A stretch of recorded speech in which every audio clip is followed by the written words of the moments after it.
Bir gənc oğlan olur, bunun bir dənə yaşlı anası olur. Bu elə ana bala bunlar ikisi yaşayırmışlar. Başqa heç kimsələri yox imiş. Bir gün bu gənc oğlan iki arkadaşı ilə gedirlər piknik eləməyə dağa, çıxırlar dağa. Orada piknikdə yeyirlər, içirlər, oynayırlar.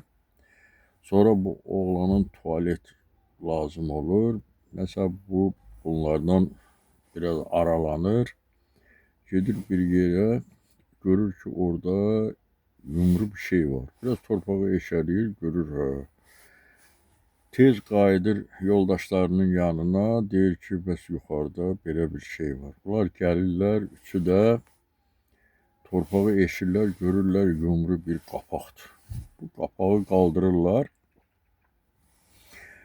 Görürlər ki, quyudur. Quyunun içərisində nəsə yeməli bir şey var.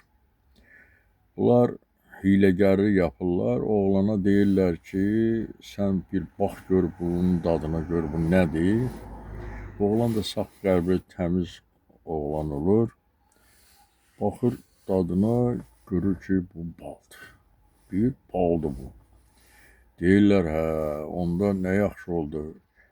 Bu balları yığıb satarıq. Yığıb satarıq. Pul eləyib özümüz üçün üçümüzə xərcləyərik. Və bunlar qabları gətirirlər, quyudakı balları qablara doldurmağa başlayırlar. Nəhayət bal quyunun aşağı hissəsinə düşəndə bunlar buna deyərlər ki, sən düş quyuya, orada qalan balları da yığ qablara ver bizə. Biz axırda ipi sallayıb səni də quyudan çıxardarıq. Bu da saf qəlbli uşaqdır. Onu salırlar quyuya. Bu quyudakı balları da çıxardıb qablara doldurub verir bunlara. Nəhayət bal qutaranda deyir, hə, ipi sallayın, indi mən özüm çıxım. Bunlar deyirlər ki, biz axmağıq, balın pulunu iki nəfərə bölmək əvəzinə, səni də çıxardaq, üçümüzə bölək. Deyir, belə eləməyin, məni də burada qoymayın. Çox para həşir salır, bunlar bunu saymırlar, quyuda qoyub çıxıb gedirlər. Oğlan qalır orada, bunun da tək oradan çıxması mümkün deyil. Bunun əlacı kəsilir, başlayır bir çöp tapır.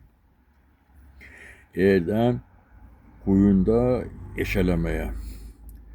Günlərcə bu acsız qalıb quyunun içərisində eşir, nəhayət bir xırda bir dəlik açır. Xırda bir dəlik açır, dəlikdən baxır, görür ki, çöldə nə gözəl mənzərəli bir yerdir. Bu da başqa çıxış yolu yoxdur, bu əlləşir nərlə bu dəliyi böyüdür. Oradan bir təhər nəhayət çıxır çölə. Çıxanda görür ki, bura nə gözəl yerdir. Bağ, bağat, meyvə ağacları, güllər, çiçəklər. Çox gözəl bir mənzərəli yerdir. Gəlir, görür ki, burada adamlar,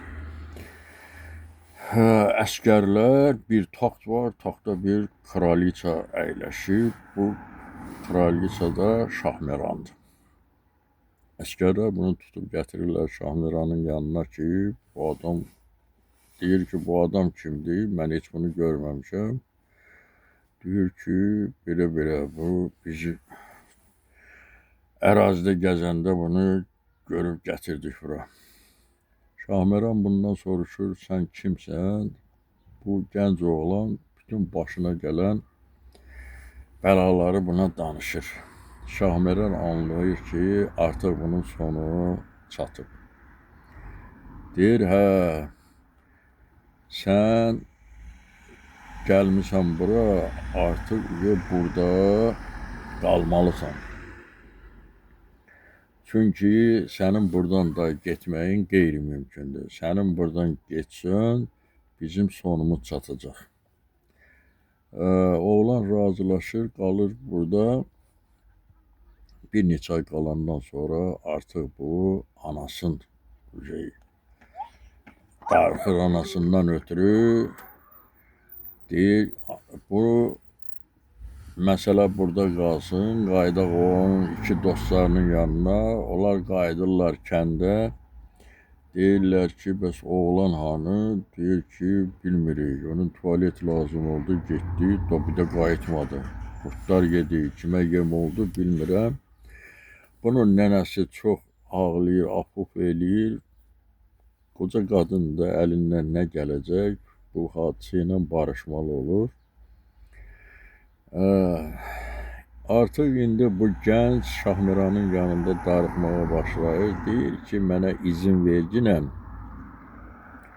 mən gedim, anamı görmək istəyirəm. Deyir, axı biz sənə dedik axı, sən burada qalmalısan, sən getsin, şah məni öldürtdürəcək.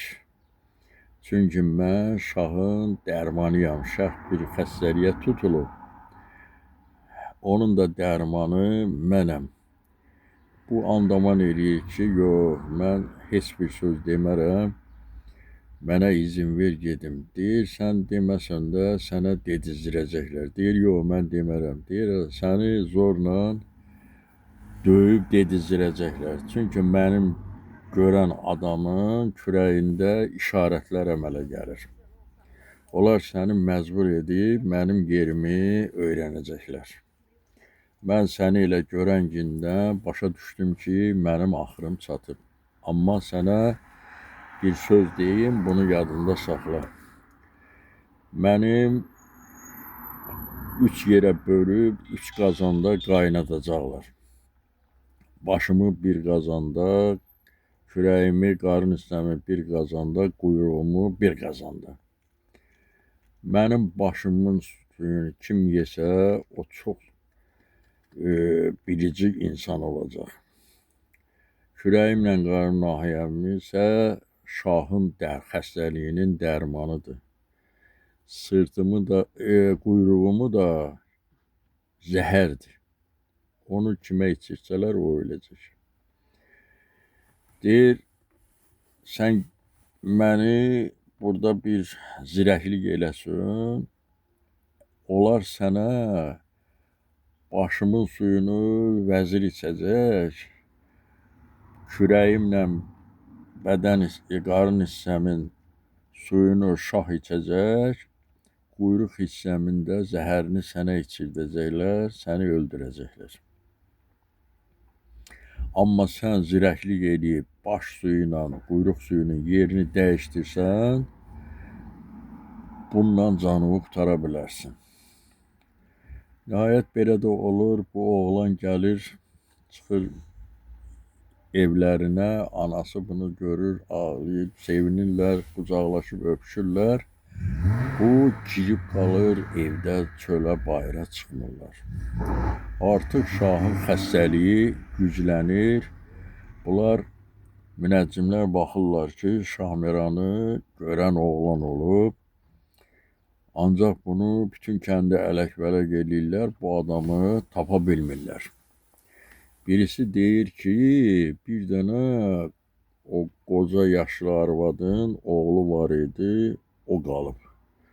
O birisi deyir ki, yox, o qoca yaşlı arvadın oğlun o vaxtı meşədə canavarlar yedi. Birisi deyir ki, mən bir neçə gündür görürəm ki, həmin yaşlı adam qarının evinə bir cavan oğlan girib çıxır. Əmr eləyirlər, gedin o cavan oğlanı da gətirin bura. Gedib bu oğlanı da tutub gətirirlər. Deyirlər ki, sən Şahmeranın yerini bilirsən. Deyir, andaman eləyir ki, yox, mən Şahmeranın yerini bilmirəm. Deyir, yox, bilirsən. Nəsə bunun paltarını soyundururlar, görürlər ki, bunun kürəyində işarətlər var. Və bunu döyüb məcbur eləyirlər, deyirlər, əgər sən onun yerini deməsən, səni də, ananı da öldürəcək. Bunu məcbur eləyirlər, Şahmeranın yerini öyrənirlər. Bunlar gedib Şahmeranı tutub gətirirlər, Şahmeranın başını kəsib, 3 qazanda baş hissəsini bir, kürək nahiyəsini bir, quyruq hissəsini bir qazanda bişirib qaynadırlar. Bu oğlanın yadına düşür ki,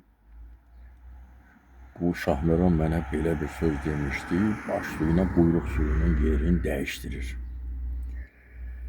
Deməli, baş suyunu bu oğlan içir, bədən kürək hissəni isə şah içir və onun sağalır, xəstəliyi ləğv olub gedir. Quyruq hissəni də bu suyu dəyişdiyinə görə vəzir içir, vəzir ölür. Bu oğlan baş suyu içdiyinə görə bu çox elmli, zəkalı bir adam olur. Şah görür ki, bu belə bir gəncdir. Bunu öz sarayına dəvət edir və özünə vəkil, vəzir götürür. Bütün məsləhətləri bundan alır. Ona görə də yoldaşları buna tələb qursalar da, axırda yenə bu oğlan qalib çıxır. Ona görə kim saf, təmiz qəlbli insandırsa, o sonda həmişə qalib gələcək. Heç vaxt nadürüstlüklə, naxələfliklə irəli getmək olmaz. Ona görə sizin hamınıza təmiz ürəkli qəlb arzulayıram. Diqqətinizə görə çox sağ olun, minnətdarım.